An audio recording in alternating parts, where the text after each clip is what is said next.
جنازے میں شریک نہ ہو، بیوی کو نہ چھوئے اور نہ اس سے مجامت کرے۔ اعتکاف کی جگہ سے ایسے ضروری کام یعنی قضاء حاجت، فرض، غسل وغیرہ کے بغیر نہ نکلے جس کے بغیر چارہ ہی نہ ہو۔ اعتکاف روزے کے ساتھ ہی ہوتا ہے اور جامع مسجد میں ہوتا ہے، اسے ابو داؤد نے روایت کیا ہے۔ تو اس حدیث سے بھی آپ کو پتہ چل گیا کہ مسجد میں ہی ہوتا ہے، اور قرآن پاک کی آیت سے بھی آپ کو پتہ چل گیا۔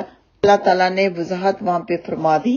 سورۃ البقرہ کی آیت پارہ نمبر 2 کی ہے، وَلَا تُبَاشِرُوهُنَّ وَأَنْتُمْ عَاكِفُونَ فِي الْمَسَاجِدِ، یعنی یہاں پہ مساجد واضح کیا کہ مسجد میں جب تم ہو اعتکاف کے لیے تو پھر بیویوں سے مباشرت مت کرو۔ جمع جنابت یعنی ہم بستری کو کہتے ہیں، مباشرت اس کے علاوہ کے کاموں کو کہتے ہیں، تو مباشرت بھی نہیں کی جائے گی، جمع تو کیا ہی نہیں جائے گا۔ نبی پاک صلی اللہ علیہ وسلم نے فرمایا کہ اعتکاف کرنے والا ایک تو تمام گناہوں سے محفوظ رہتا ہے، دوسرے اس کے لیے وہ تمام نیکی کرنے والے کی نیکیاں لکھ دی جاتی ہیں جسے وہ اعتکاف کی وجہ سے نہیں کر سکتا۔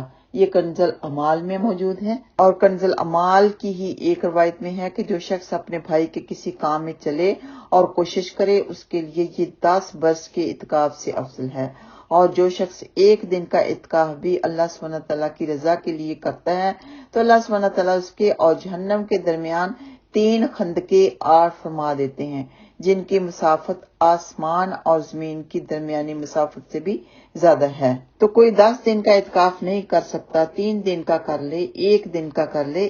1 دن کے بارے میں روایت ہے کہ جو شخص مغرب سے عشاء تک مسجد جماعت میں اعتکاف کرے اور سوائے نماز کے اور تلاوت قرآن کے اور گفتگو نہ کرے تو اللہ سبحانہ تعالیٰ اس کے لیے جنت میں محل بنا دیں گے۔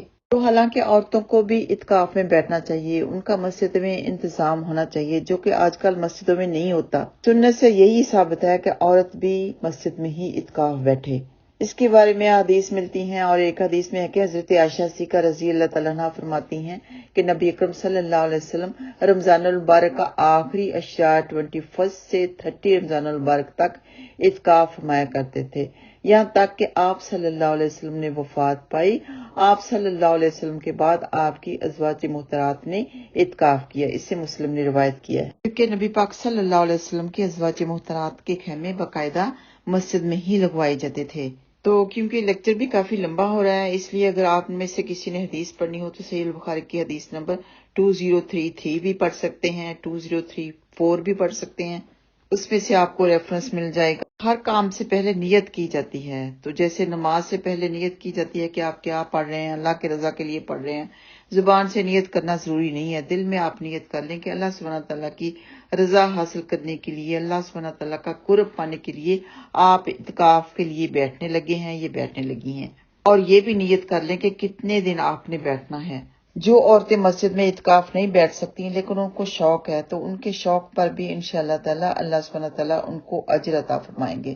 اللہ تعالیٰ نے تو یہ دیکھنا ہے کہ میرا حکم کون مانتا ہے، کون سنت پر عمل کرتا ہے، تو اللہ اور اس کے رسول کی فرما برداری زیادہ ضروری ہے۔ اور عورت کا مسجد میں بھی اعتکاف بیٹھنے کے لیے بہت بڑی حکمت ہے کہ اگر وہ گھر پر بیٹھتی ہے، کیونکہ اعتکاف میں تو بڑا پیسفل سا ماحول ہونا چاہیے، جو ماحول اسے گھر میں نہیں ملے گا۔ کبھی کسی نے کچھ مانگ لیا، کبھی بچے شور مچانے لگ گئے، کبھی بچے رونے لگ گئے، کبھی گھر میں کوئی جھگڑا شروع ہو گیا۔ اعتکاف میں بیٹھنے کے لیے تو آپ کا دھیان پورے کا پورا اللہ سبحانہ تعالیٰ کی طرف ہونا چاہیے کہ آپ اللہ سے باتیں کر رہے ہیں، اللہ سے گفتگو کر رہے ہیں، تو آپ کا وہاں سے دھیان ہٹ کے دنیا کی طرف چلا جائے گا۔ اگر آپ کو شوق ہے اعتکاف کے لیے بیٹھنے کا، وہ درجہ پانے کا، وہ ثواب پانے کا، تو مسجد میں بیٹھیں۔ اگر مسجد میں ایسا کوئی انتظام نہیں ہے تو گھر میں آپ ویسے ہی کوئی ایسی جگہ تلاش کر لیں جو کہ جہاں پہ خاموشی ہو، رولا نہ ہو، شور نہ ہو، تو وہاں پر آپ اپنا دل لگا کے عبادت کریں، اللہ سبحانہ تعالیٰ کا قرب حاصل کر سکتی ہیں اس ذریعے سے بھی۔ کسی کو گھر میں کوئی ضرورت ہے، کوئی کھانا بنانا ہے، کوئی بچے کو دیکھنا ہے تو آپ اس کو کھانا دیں، دیکھیں، کھانا بنائیں، پھر آ کے اپنی جگہ پہ بیٹھ جائیں، لیکن اس کو اعتکاف کا نام مت دیں، کیونکہ یہ اعتکاف کا مذاق ہو جاتا ہے۔ تو دین کو مذاق نہیں بنانا، بلکہ ہمیں چاہیے کہ ہم مرد حضرات سے کہیں، مسجد والوں سے کہیں کہ بھئی عورتوں کا بھی یہاں پہ انتظام ہونا چاہیے۔ یہاں پہ پھر ایک ایڈوائس ہے، کیونکہ آج کل فتنوں کا ماحول ہے، تو اگر مسجد میں کچھ عورتیں ہوں تبھی اعتکاف کے لیے بیٹھیں، تو وہاں پہ بھی مردوں سے بات چیت مت کریں۔ کہ صرف اور صرف اپنے محرم سے ہی آپ بات کر سکتے ہیں. تو آپ کے محرم میں سے کوئی آپ کا بھائی ہے، بیٹا ہے، خامند ہے، بھتیجا بھانجا ہے، ان میں سے کوئی اگر مسجد میں اعتکاف کے لیے بیٹھا ہوا ہے تو تب ہی بیٹھیں، کیونکہ آپ کو ان سے بات کرنے کی کوئی ضرورت محسوس ہو سکتی ہے. جیسے نبی پاک صلی اللہ علیہ وسلم اعتکاف کے لیے بیٹھتے تو ان کی ازواج محترات ان کے ساتھ مسجد میں اعتکاف کے لیے بیٹھ جاتی. تو ایسے ہی ہمیں بھی چاہیے کہ ہمارے محرم میں سے کوئی اگر اعتکاف کے لیے بیٹھا ہے تبھی ہم اعتکاف کے لیے مسجد میں بیٹھے، ورنہ گھر میں ایک خاموش جگہ تلاش کر کے وہاں عبادت کر لیں. اللہ سبحانہ تعالیٰ ہم سب کو قرآن و حدیث کے مطابق چلنے کی توفیق عطا فرمائے. آمین یا رب العالمین.